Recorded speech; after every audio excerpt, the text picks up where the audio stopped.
ഇപ്പോൾ നമ്മൾ കപ്പ വേവിക്കാൻ വേണ്ടി ഇവിടെ വെച്ചിട്ടുണ്ട്. കപ്പ നല്ലതുപോലെ ചെറിയ പീസസ് ആയിട്ട് മുറിച്ച് നല്ലതുപോലെ കഴുകിയതിന് ശേഷം നമ്മളൊരു പാത്രത്തിലേക്ക് മാറ്റി അതിന് നിരപ്പേ വെള്ളം ഒഴിച്ച് നമ്മളിപ്പോൾ ഗ്യാസിൽ വെച്ചിരിക്കുകയാണ്. ഇതിനൊരു ചെറിയ തിള വരുമ്പോഴത്തേക്ക് നമുക്കിതിലേക്ക് ആവശ്യത്തിനുള്ള ഉപ്പ് ചേർത്ത് കൊടുക്കണം. പിന്നെ ഒരു മീഡിയം ഫ്ലെയിമിൽ വെച്ച് കപ്പ നല്ലതുപോലെ വേവിച്ചതിന് ശേഷം വെള്ളം ഊറ്റിക്കളഞ്ഞതിന് ശേഷം പിന്നീട് നമ്മളിതിലേക്ക് ചേർത്ത് കൊടുക്കുന്ന ഒരു തേങ്ങയുടെ ഒരു മിശ്രിതമാണ്. പല നാടുകളിൽ പല രീതിയിലാണ് നമ്മൾ കപ്പ വേവിക്കാറുള്ളത്. അപ്പോൾ ഞാനിന്ന് നിങ്ങൾക്ക് പരിചയപ്പെടുത്താൻ പോകുന്നത് തേങ്ങ ചേർത്തിട്ട് നമ്മൾ കപ്പ വേവിക്കുന്ന രീതിയാണ്. അപ്പോൾ ഇതൊന്ന് തിളയ്ക്കും വരെ നമുക്കൊന്ന് വെയിറ്റ് ചെയ്യാം. അതിൻ്റെ കൂട്ടത്തിൽ തന്നെ നമുക്ക് ഇതിലേക്ക് ആവശ്യത്തിനുള്ള തേങ്ങയുടെ ആ ഒരു മിക്സും കൂടി നമുക്ക് റെഡിയാക്കാം. അപ്പോൾ ഒരു സൈഡിൽ നമ്മൾ കപ്പ വേവിക്കാൻ വേണ്ടി വെച്ചിട്ടുണ്ട്. അപ്പോൾ അതിലേക്കുള്ളൊരു തേങ്ങയുടെ മിശ്രിതം നമുക്ക് റെഡിയാക്കണം. അതിനുവേണ്ടി ഞാനിവിടെ എടുത്തിരിക്കുന്നത് എന്തൊക്കെയാണെന്ന് പരിചയപ്പെടുത്താം. നമ്മൾ ഓൾറെഡി വേവിക്കാൻ വെച്ചിരിക്കുന്നത് 2 കിലോയോളം കപ്പയാണ് നമ്മൾ വേവിക്കാൻ വേണ്ടി വെച്ചിരിക്കുന്നത്. അപ്പോൾ അതിന് വേണ്ടുന്ന അത്രയും ഇൻഗ്രീഡിയൻസും അതിന് വേണ്ടുന്ന ക്വാണ്ടിറ്റിയിലുള്ള തേങ്ങയുടെ കാര്യങ്ങളാണ് ഞാൻ പറയുന്നത്. 1 ടേബിൾ സ്പൂൺ അളവിൽ തേങ്ങ, ഒരുപാട് തേങ്ങ ചേർക്കേണ്ട ആവശ്യമില്ല. ഒരു ടേബിൾ സ്പൂൺ അളവിൽ തേങ്ങ, ഒരു 1/4 ടീസ്പൂൺ അളവിൽ ജീരകം, ഒരു 1/2 ടീസ്പൂൺ അളവിൽ മഞ്ഞൾപ്പൊടി, 2-3 തണ്ട് കറിവേപ്പില, ഒരു 6-7 അല്ലി വെളുത്തുള്ളി. പിന്നെ എരിവ് നിങ്ങൾക്ക് ഇഷ്ടമനുസരിച്ച്, എരിവ് ഒരുപാട് ഇഷ്ടമുള്ള ആളുകളാണെങ്കിൽ നിങ്ങളുടെ ഇഷ്ടം അനുസരിച്ച് പച്ചമുളകിൻ്റെ അളവ് കൂട്ടുകയും കുറയ്ക്കുകയും ചെയ്യാം. അപ്പോൾ ഇതിലേക്ക് ഞാൻ നല്ല നാടൻ പച്ചമുളകും എടുത്തിട്ടുണ്ട്, അതുപോലെ കാന്താരി മുളകും എടുത്തിട്ടുണ്ട്. അപ്പോൾ ഇതെല്ലാം കൂടി നമുക്ക് മിക്സറിൻ്റെ ജാറിൽ നല്ലതുപോലെ അരച്ചെടുക്കണം. അപ്പോൾ ഞാനിതൊന്ന് അരച്ചെടുത്തിട്ട് വരാം. അപ്പോൾ കപ്പയ്ക്കകത്തേക്ക് ചേർക്കാനുള്ള തേങ്ങയുടെ മിശ്രിതം നമ്മളിവിടെ അരച്ചെടുത്തിട്ടുണ്ട്. നല്ലതുപോലെ പേസ്റ്റ് രൂപത്തിൽ അരച്ചെടുത്തിട്ടുണ്ട്. ഒരു 2 ടീസ്പൂൺ വെള്ളവും കൂടി ചേർത്തതിന് ശേഷം നല്ലതുപോലെ അരച്ചെടുത്തിരിക്കുകയാണ്. അപ്പോൾ ഇനി നമുക്ക് കപ്പയൊന്ന് നല്ലതുപോലെ വേഗം വരെ ഒന്ന് വെയിറ്റ് ചെയ്യാം. അപ്പം കപ്പ ഇവിടെ നല്ലതുപോലെ തിളച്ച് നല്ലതുപോലെ വെന്തിട്ടുണ്ട്. ഞാൻ ഈ വെള്ളം ഒന്ന് ഊറ്റിക്കളഞ്ഞതിന് ശേഷം ഞാൻ വേഗം എടുത്തുകൊണ്ട് വരാം. ഞാൻ അതിൻ്റെ വെള്ളമൊക്കെ മാറ്റി നമ്മൾ കപ്പ എടുത്തുകൊണ്ട് വന്നിട്ടുണ്ട്. അപ്പോൾ ഗ്യാസ് ഞാനിപ്പോൾ ഒന്ന് കത്തിച്ച് ലോ ഫ്ലെയിമിൽ വെച്ചിട്ടുണ്ട്. ഇതിനകത്തുള്ള ആ വെള്ളത്തിൻ്റെ അംശവും കൂടി ഒന്ന് വറ്റിപ്പോവാൻ വേണ്ടിയാണ് നമ്മളങ്ങനെ ലോ ഫ്ലെയിമിൽ വെച്ചിട്ട് കപ്പ ഇതുപോലെ വെച്ചിരിക്കുന്നത്. അപ്പോൾ ഇതിലേക്ക് നമുക്ക് അരച്ചു വെച്ചിരിക്കുന്ന കപ്പയുടെ ആ ഒരു തേങ്ങയുടെ മിശ്രിതം നമുക്കിതിലേക്ക് ചേർത്ത് കൊടുക്കാം. അപ്പോൾ തേങ്ങയുടെ ആ ഒരു മിശ്രിതം കൂടി ഇതിലേക്ക് ചേർത്ത് കൊടുക്കുകയാണ്. അപ്പോൾ കപ്പയ്ക്കകത്തേക്ക് നമ്മൾ തേങ്ങയുടെ ആ ഒരു മിശ്രിതം ചേർത്ത് കൊടുത്തിട്ടുണ്ട്. അപ്പോൾ ഇനി ഇതിലേക്ക് നമ്മൾ ചേർക്കാനുള്ളതെന്ന് പറഞ്ഞാൽ കപ്പയ്ക്ക് ആവശ്യത്തിനുള്ള ഉപ്പും കൂടിയാണ്. അപ്പോൾ നമ്മൾ കപ്പ ആദ്യം തിളച്ച സമയത്ത് നമ്മൾ ഇതിലേക്കൊരു 1/2 ടീസ്പൂൺ അളവിൽ ഉപ്പ് ചേർത്ത് കൊടുത്തിട്ടുണ്ടായിരുന്നു. പിന്നെ നല്ലതുപോലെ വെന്തതിന് ശേഷം നമ്മൾ ആ വെള്ളം ഊറ്റിക്കളഞ്ഞത്. അപ്പോൾ ഇനി ഇതിലേക്ക് ആവശ്യത്തിനുള്ള ബാക്കി ഉപ്പും കൂടി ചേർത്ത് കൊടുക്കാം. ഇനി ഇത് നല്ലതുപോലെ നമുക്കൊന്ന് മിക്സ് ചെയ്തെടുക്കാം. ഈ തേങ്ങയുടെ മിശ്രിതവും ഉപ്പും എല്ലാം കൂടി ചേർത്ത് കപ്പ നമുക്ക് നല്ലതുപോലെ ഒന്ന് കുഴച്ചെടുക്കാം. ഇപ്പോഴും നമ്മുടെ ഗ്യാസ് ലോ ഫ്ലെയിമിൽ വെച്ചിട്ടുണ്ട് നമ്മൾ. കാരണം നമ്മൾ ആ തേങ്ങയുടെ മിശ്രിതമൊക്കെ ചേർത്തപ്പോൾ അതിനകത്തും കുറച്ച് വെള്ളത്തിൻ്റെ അംശം ഉണ്ടായിരുന്നു. അത് കാരണം നമ്മൾ ഇപ്പോഴും ഗ്യാസ് ഒന്ന് ലോ ഫ്ലെയിമിൽ വെച്ചിരിക്കുകയാണ്. ഇതിനി ഇതുപോലെ നല്ലതുപോലെ കുഴച്ച് ഈ തേങ്ങയുടെ മിശ്രിതവും ആ ഉപ്പും എല്ലാം കൂടി ചേർത്ത് നമുക്ക് കപ്പ നല്ലതുപോലെ ഒന്ന് കുഴച്ചെടുക്കാം. അപ്പോൾ നമ്മളിവിടെ കപ്പ നല്ലതുപോലെ കുഴച്ചെടുത്തിട്ടുണ്ട്. ആ തേങ്ങയുടെ മിശ്രിതവും ഉപ്പും കപ്പ എല്ലാം കൂടി നല്ലതുപോലെ നമ്മൾ കുഴച്ച് റെഡിയാക്കി എടുത്തിട്ടുണ്ട്. അപ്പോൾ ഇതിലേക്ക് കറക്റ്റായിട്ട് ഉപ്പും എരിവും ഒക്കെ ഉണ്ടോയെന്ന് നമുക്കൊന്ന് നോക്കാം. ഇപ്പം ഇനി എരിവ് കുറവാണെങ്കിൽ ഈ ഒരു ടൈമിൽ നമുക്കൊന്നും ചെയ്യാൻ പറ്റത്തില്ല, അത് വേറെ കാര്യം. പക്ഷേ ഉപ്പ് കുറവാണെന്നുണ്ടെങ്കിൽ നമുക്ക് ഈ ഒരു ടൈമിൽ ഉപ്പും കൂടി ചേർത്ത് കൊടുക്കാം. നല്ല എരിവും അതുപോലെ ആവശ്യത്തിനുള്ള ഉപ്പും ഉണ്ട്. ആ കാന്താരി മുളകും നാടൻ പച്ചമുളകും ഒക്കെ ചേർത്തത് കൊണ്ട് നല്ല എരിവുണ്ട്, അതുപോലെ ആവശ്യത്തിനുള്ള ഉപ്പും ഉണ്ട്. പിന്നെ ചില സ്ഥലങ്ങളിൽ ഇതുപോലെ കപ്പ റെഡിയാക്കിയതിന് ശേഷം ഇതിലേക്ക് കടുക് താളിച്ചിടാറുണ്ട്. അപ്പോൾ ഞാനിന്ന് കടുക് താളിച്ചൊന്നും ഇടുന്നില്ല, ഇങ്ങനെ നോർമൽ രീതിയിൽ തന്നെയാണ് ഉണ്ടാക്കുന്നത്. പല സ്ഥലങ്ങളിൽ പല രീതിയിലാണ് അവർ കപ്പ റെഡിയാക്കുന്നത്. അപ്പം ഇങ്ങനെ കുഴച്ചതിന് ശേഷം ഇതിലേക്ക് കടുക് താളിച്ചിട്ട് കഴിഞ്ഞാൽ ഒന്നും കൂടി ടേസ്റ്റ് കൂടും. അപ്പം നമുക്ക് സൈഡിലായിട്ട് നമ്മൾ നല്ല ഒന്നാം തരം മീൻ കറിയും കൂടി റെഡിയാക്കുന്നുണ്ട്. അപ്പം മീൻ കറിയുടെ റെസിപ്പിയിലേക്ക് ഇനി പോവാം. അപ്പോൾ നമ്മൾ ചട്ടി ചൂടായിട്ടുണ്ട്. ഇതിലേക്ക് നമ്മൾ ഒരു 50 ഗ്രാമോളം വെളിച്ചെണ്ണ നമ്മൾ ഇതിലേക്ക് ചേർത്ത് കൊടുക്കുകയാണ്. നമ്മൾ എടുത്തിരിക്കുന്നത് ചൂരമീനാണ്, 2 കിലോയോളം ഉള്ള ചൂരമീൻ. അപ്പോൾ അതിനുവേണ്ടി നമ്മളൊരു 50 ഗ്രാമോളം വെളിച്ചെണ്ണ ഇതിലേക്ക് ചേർത്ത് കൊടുത്തിട്ടുണ്ട്. അപ്പോൾ വെളിച്ചെണ്ണ ഒന്ന് നല്ലതുപോലെ ഒന്ന് ചൂടാകും വരെ നമുക്കൊന്ന് വെയിറ്റ് ചെയ്യാം. അപ്പോൾ നമ്മൾ എണ്ണ സൈഡിൽ ചൂടാക്കാൻ വേണ്ടി വെച്ചിട്ടുണ്ട്. അപ്പോൾ ആ എണ്ണ ഒന്ന് ചൂടാകുമ്പോഴത്തേക്ക് നമുക്ക് മീൻ കറിയിലേക്ക് വേണ്ടുന്ന ഇൻഗ്രീഡിയൻസും കൂടി നമുക്കൊന്ന് പരിചയപ്പെടാം.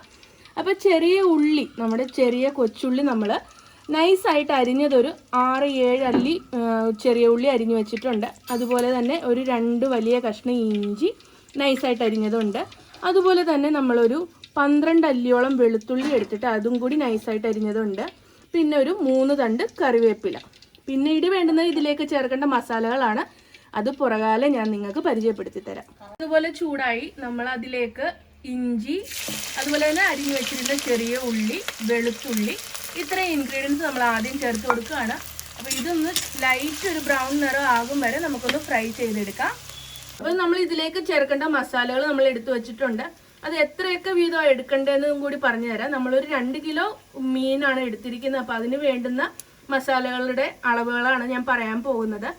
ഒരു 5.5 ടീസ്പൂൺ അളവിൽ നമ്മൾ മുളക് പൊടി എടുത്തു വെച്ചിട്ടുണ്ട്. അതുപോലെ തന്നെ 2 ടീസ്പൂൺ അളവിൽ മല്ലിപ്പൊടി എടുത്തു വെച്ചിട്ടുണ്ട്. 1/2 ടീസ്പൂൺ അളവിൽ മഞ്ഞൾപ്പൊടി എടുത്തു വെച്ചിട്ടുണ്ട്. 1/2 ടീസ്പൂൺ അളവിൽ കുരുമുളക് പൊടി എടുത്തു വെച്ചിട്ടുണ്ട്. അപ്പോൾ ഇത്രയാണ് നമ്മൾ മീൻ കറിയിലേക്ക് ചേർക്കുന്നത്. ഇത് നല്ല നാടൻ വീട്ടിൽ പൊടിച്ചെടുത്ത മുളക് പൊടിയാണ്. അപ്പോൾ അത്യാവശ്യം നല്ല എരിവുള്ള മുളക് പൊടിയാണ്. അതുകൊണ്ടാണ് നമ്മൾ കുരുമുളക് 1/2 ടീസ്പൂൺ മാത്രം ചേർത്ത് കൊടുത്തിരിക്കുന്നത്. അപ്പോൾ ഉള്ളിയൊക്കെ ഒന്ന് ലൈറ്റ് ബ്രൗൺ നിറം ആകുമ്പോഴത്തേക്ക് അതിലേക്ക് നമുക്ക് ഈ എടുത്തു വെച്ചിരിക്കുന്ന മസാല അതിലേക്ക് ചേർത്ത് കൊടുക്കാം. ഉള്ളിയും ഇഞ്ചിയും വെളുത്തുള്ളിയും ഒക്കെ നല്ലതുപോലെ ഒന്ന് ലൈറ്റ് ബ്രൗൺ നിറമായിട്ടുണ്ട്. ഇതിലേക്ക് നമുക്ക് എടുത്തു വെച്ചിരിക്കുന്ന മസാലകൾ ചേർത്ത് കൊടുക്കാം.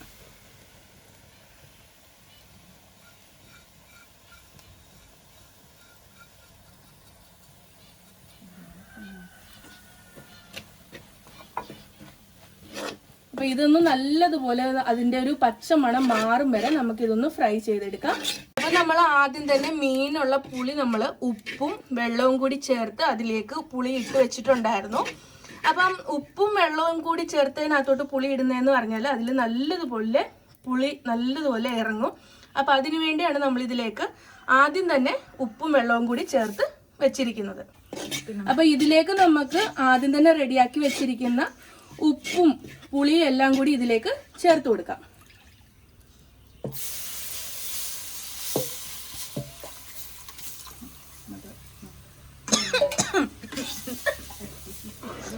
നമ്മുടെ ക്യാമറാമാന് നല്ലതുപോലെ ചുമ വന്നിട്ടുണ്ട്. കാരണം നല്ലതുപോലെ മുളക് നല്ലതുപോലെ മൂത്തതിൻ്റെയാണ് അവിടോട്ടൊരു ചുമ വന്നത്. അപ്പോൾ ഇതിലേക്ക് ഞാൻ നമ്മുടെ പ്ലേറ്റിൽ ഇച്ചിരി മുളക് പൊടിയൊക്കെ ഇരുന്നായിരുന്നു. അതെല്ലാം കൂടി നമ്മളൊരു പാത്രത്തിലേക്ക് മാറ്റി നല്ലതുപോലെ വെള്ളമൊക്കെ ചേർത്ത് നമ്മൾ എടുത്തിരിക്കുന്ന വെള്ളവും കൂടി ഇതിലേക്ക് ചേർത്ത് കൊടുക്കുകയാണ്. അപ്പോൾ ഇതിലേക്ക് ഞാൻ കുറച്ച് വെള്ളവും കൂടി ചേർത്ത് കൊടുത്തിരിക്കുകയാണ്. അളവും കാര്യങ്ങളും ഒക്കെ ഞാൻ പറഞ്ഞു തരാം നിങ്ങൾക്ക്. അപ്പോൾ ഇതൊന്ന് നല്ലതുപോലെ ഒന്ന് തിളയ്ക്കും വരെ നമുക്കൊന്ന് വെയിറ്റ് ചെയ്യാം. ഒരു തിള വന്നതിന് ശേഷം നമുക്കിതിലേക്ക് കഴുകി ക്ലീൻ ആക്കി വെച്ചിരിക്കുന്ന മീൻ നമുക്കിതിലേക്ക് ചേർത്ത് കൊടുക്കാം. നമുക്കിന്ന് മീനിൻ്റെ റെസിപ്പി പറഞ്ഞു തരുന്നത് ശ്രദ്ധയുടെ അമ്മയാണ്. അപ്പോൾ നമ്മൾ മീൻ വേവിക്കാൻ വേണ്ടി മസാലകളും വെള്ളവും എല്ലാം കൂടെ ചേർത്ത് നമ്മൾ ചട്ടിയിൽ ഇവിടെ തിളയ്ക്കാൻ വേണ്ടി വെച്ചിട്ടുണ്ടായിരുന്നു. അപ്പോൾ അത് ഇവിടെ ഇങ്ങനെ ചെറുതായിട്ടൊരു തിളയൊക്കെ വന്നിട്ടുണ്ട്. അപ്പോൾ ഇതിലേക്ക് നമുക്ക് ഈ ഒരു ടൈമിൽ വേണം നമുക്ക് മീൻകറിക്ക് ആവശ്യത്തിനുള്ള ഉപ്പ് ചേർത്ത് കൊടുക്കാൻ. മീൻ ഇട്ടതിന് ശേഷമല്ല, ഈ മസാല തിളയ്ക്കുന്ന സമയത്ത് വേണം നമ്മൾ ഇതിലേക്ക് ആവശ്യത്തിനുള്ള ഉപ്പ് ചേർത്ത് കൊടുക്കാൻ. അപ്പോൾ നമുക്ക് ഇതിലേക്ക് മീൻകറിക്ക് ആവശ്യത്തിനുള്ള ഉപ്പ് ചേർത്ത് കൊടുക്കാം. അപ്പോൾ ആദ്യം തന്നെ നമ്മൾ ഉപ്പും പുളിയും എല്ലാം ചേർത്ത വെള്ളം ഇതിലേക്ക് ചേർത്തിട്ടുണ്ടായിരുന്നു. അപ്പോൾ അത് ജസ്റ്റ് ഒന്ന് ചെക്ക് ചെയ്തതിന് ശേഷം നമുക്ക് അതിലേക്ക് ആവശ്യത്തിനുള്ള ഉപ്പ് ചേർത്ത് കൊടുക്കാം. അപ്പം അങ്ങനെ ചെക്ക് ചെയ്യുമ്പം ഉപ്പ് മുന്നിൽ ഉണ്ട് എന്നുണ്ടെങ്കിൽ നിങ്ങൾ ഈ ഒരു ടൈമിൽ ഉപ്പ് ചേർത്ത് കൊടുക്കരുത്. അപ്പോൾ ഉപ്പിൻ്റെ അംശം കുറവാണെന്നുണ്ടെങ്കിൽ ഈ ഒരു ടൈമിൽ ഉപ്പ് ചേർത്ത് കൊടുക്കുക. അപ്പം മീനിൻ്റെ ഈ മസാലയുടെ ഈ വെള്ളമൊക്കെ നമ്മളൊന്ന് ഉപ്പൊക്കെ കറക്റ്റ് ആണോ എന്ന് നമ്മൾ നോക്കിയപ്പം നമ്മൾ കറക്റ്റായിട്ടാണ് അതിൽ ഉപ്പിൻ്റെ അംശം ഉള്ളത്.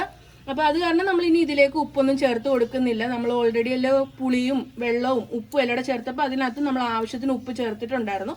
അതുകൊണ്ട് കറക്റ്റാണ് നമ്മുടെ മീനിൻ്റെ മസാലയ്ക്കുള്ള ഉപ്പ്.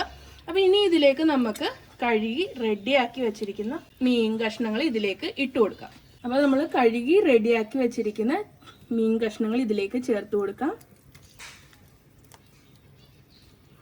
അപ്പോൾ നമ്മൾ മീൻ കഷ്ണങ്ങളൊക്കെ നമ്മുടെ മസാലയിലേക്ക് ചേർത്ത് കൊടുത്തിട്ടുണ്ട്. അപ്പോൾ ഇനി ഈ ഒരു ടൈമിൽ ഞാൻ നിങ്ങൾക്ക് കുറച്ച് കാര്യങ്ങൾ പറഞ്ഞു തരാം. ഇതിലേക്ക് ചേർത്ത വെള്ളത്തിൻ്റെ ഒരു അളവും കൂടി പറയുകയാണ്. മീനിൻ്റെ കഷ്ണങ്ങൾ നിരപ്പേ കിടക്കത്തക്ക രീതിയിൽ വേണം ഇതിലേക്ക് വെള്ളം ചേർത്ത് കൊടുക്കാൻ. അപ്പോൾ അങ്ങനെയാണ് നമ്മൾ ഇതിലേക്ക് ആവശ്യത്തിനുള്ള വെള്ളം ചേർത്ത് കൊടുത്തിരിക്കുന്നത്. ഒരുപാട് അങ്ങ് വെള്ളം കുറഞ്ഞു പോകാനും പാടില്ല, അതുപോലെ ഒരുപാട് തുളുമ്പ നിൽക്കാനും പാടില്ല. ഇതുപോലെ മീൻ കഷ്ണങ്ങൾ മുങ്ങിക്കിടക്കണം വെള്ളത്തിൽ. ആ ഒരു രീതിയിലാണ് നമ്മൾ ഇതിലേക്ക് വെള്ളം ചേർത്ത് കൊടുത്തിരിക്കുന്നത്. ഇനി ഇതിൻ്റെ മുകളിലേക്ക് നമ്മൾ എടുത്തു വച്ചിരിക്കുന്ന കറിവേപ്പിലയും കൂടി ഇട്ട് കൊടുക്കുകയാണേ. അപ്പോൾ നമ്മൾ കറിവേപ്പിലയും കൂടി ഇതിലേക്ക് ചേർത്ത് കൊടുത്തിട്ടുണ്ട്. ഇതിനി നല്ലതുപോലെ തിളച്ച് ചെറു തീയിൽ കുറുകി വരുന്നതാണ് ഇതിൻ്റെ ഒരു പരുവം. നമ്മൾ നാടൻ രീതിയിൽ വെക്കുകയാണ് ഈ മീൻകറി ഇപ്പം. അപ്പോൾ നാടൻ രീതി വെക്കുമ്പോൾ അത് പ്രത്യേകിച്ച് നമ്മുടെ അടുപ്പിൽ വെച്ച് റെഡിയാക്കുമ്പോൾ അതിനൊരു പ്രത്യേക ടേസ്റ്റാണ്. പിന്നെ നിങ്ങൾ വിചാരിക്കുന്നുണ്ടായിരിക്കും അടുപ്പൊന്നുമില്ല, ഞങ്ങൾ ഫ്ലാറ്റ് ലൈഫിൽ ജീവിക്കുമ്പോൾ ഞങ്ങൾ എന്ത് ചെയ്യും എന്നുള്ളത്.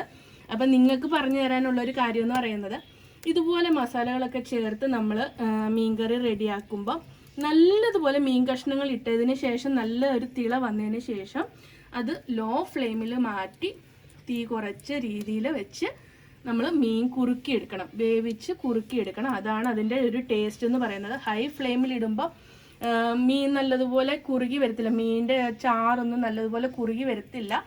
മീൻ വെന്ത് കിട്ടും, പക്ഷെ നമ്മൾ വിചാരിക്കുന്നത് പോലെ ഒരു ടേസ്റ്റ് കിട്ടത്തില്ല. അപ്പം അതും കൂടി പ്രത്യേകം ശ്രദ്ധിക്കുക. അപ്പം ഞാനിതൊന്ന് നല്ലതുപോലെ ഒന്ന് വെന്ത് കുറുകി വരാൻ വേണ്ടി ഞാനിതൊരു 15-20 മിനിറ്റോളം നമുക്കിതൊന്ന് അടച്ചു വെച്ച് വേവിച്ചെടുക്കാം. അപ്പോൾ നമ്മൾ മീൻകറി അടുപ്പിൽ വെച്ചിട്ട് 25 മിനിറ്റോളം ആയി. നമുക്ക് ഈ മൂടി ഒന്ന് മാറ്റി നോക്കാം.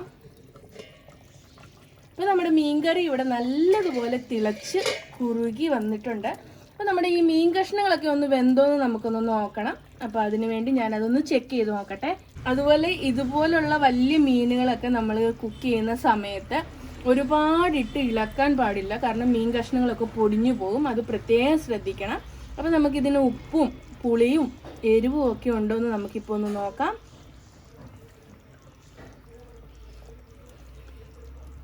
അപ്പോൾ മീൻ കറിക്ക് ആവശ്യത്തിനുള്ള എരിവും പുളിയും ഉപ്പും ഒക്കെ കറക്റ്റാണ്. അപ്പോൾ ഇതിപ്പം മീൻ കഷ്ണങ്ങളൊക്കെ നല്ലതുപോലെ വെന്തിട്ടുണ്ട്.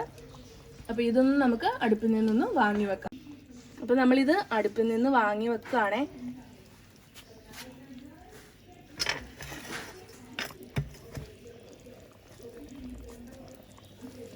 അപ്പോൾ നമ്മൾ മീൻ കറിയും കപ്പയൊക്കെ അല്ലാതെ തന്നെ നമ്മൾ ഇതിൻ്റെ കൂട്ടത്തിൽ നമ്മളൊരു മീൻ ഫ്രൈയും കൂടി റെഡിയാക്കുന്നുണ്ട്.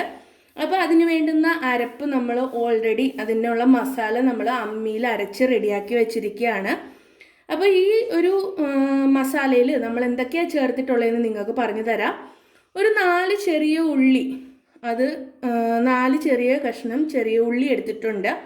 അതിൻ്റെ കൂട്ടത്തിൽ തന്നെ ഒരു 6 അല്ലി വെളുത്തുള്ളി, ഒരു ചെറിയ കഷ്ണം ഇഞ്ചി, അതുപോലെ തന്നെ ഒരു 1/2 ടീസ്പൂൺ അളവിൽ കുരുമുളക്, പിന്നെ എരിവിനനുസരിച്ച് മുളക് പൊടി, കുരുമുളക് ചേർക്കുന്നതുകൊണ്ട് മുളക് പൊടി നിങ്ങളുടെ ഇഷ്ടത്തിന് ചേർക്കുക.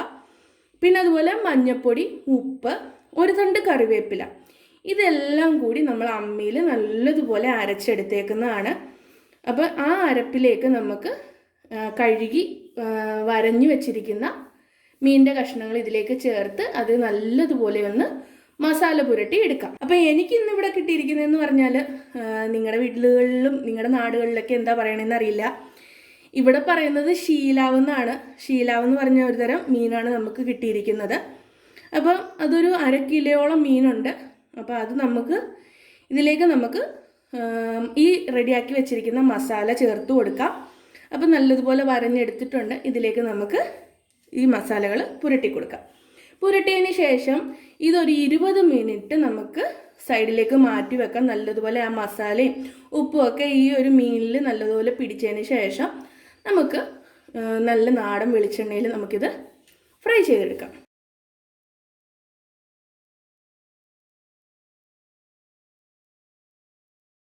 അപ്പോൾ മീനിൽ നമ്മൾ നല്ലതുപോലെ മസാലയൊക്കെ പുരട്ടി നമ്മൾ റെഡിയാക്കി വെച്ചിട്ടുണ്ട്. ഇതിനി ഒരു 20 മിനിറ്റ് കഴിഞ്ഞതിന് ശേഷം നമുക്കിത് നല്ലതുപോലെ ഒന്ന് ഫ്രൈ ചെയ്തെടുക്കാം.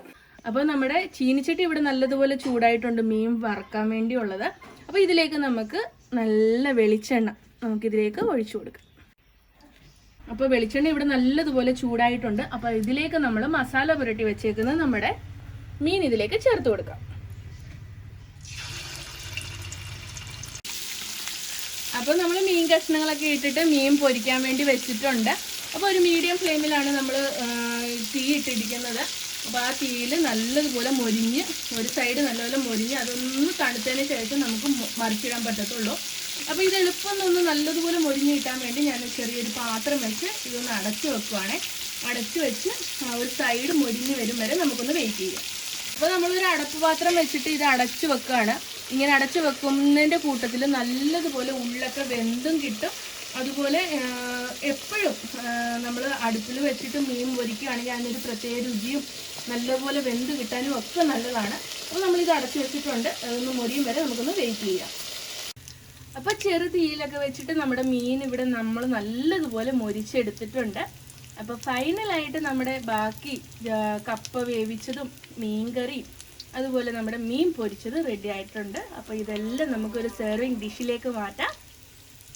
ഇന്നത്തെ കുക്കിംഗ് ഒക്കെ അപ്പോൾ നമ്മൾ കഴിഞ്ഞു. നമ്മൾ മീൻ കറി തയ്യാറാക്കി, മീൻ വറുത്തത് റെഡി ആയി കഴിഞ്ഞു.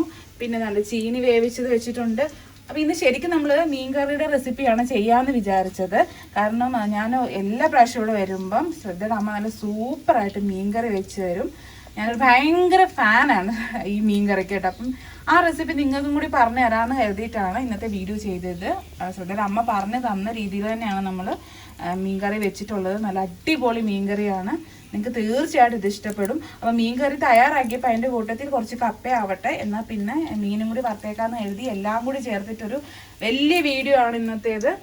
നിങ്ങൾക്ക് എല്ലാവർക്കും ഇന്നത്തെ വീഡിയോ ഇഷ്ടപ്പെട്ടു എന്ന് വിചാരിക്കുന്നു. പുതിയ ഇതുപോലെ നല്ല റെസിപ്പീസുമായിട്ട് അടുത്തൊരു വീഡിയോയിൽ വീണ്ടും കാണാം. ഞങ്ങളപ്പോൾ ഇതൊന്ന് സെർവ് ചെയ്ത് കഴിക്കാൻ പോവാണ്. അപ്പോൾ താങ്ക് യു. ചാനൽ സബ്സ്ക്രൈബ് ചെയ്യാനും ലൈക്ക് ചെയ്യാനും ഷെയർ ചെയ്യാനും ഒന്നും മറന്നു പോകല്ലേ. അടുത്തൊരു വീഡിയോയിൽ വീണ്ടും കാണാം.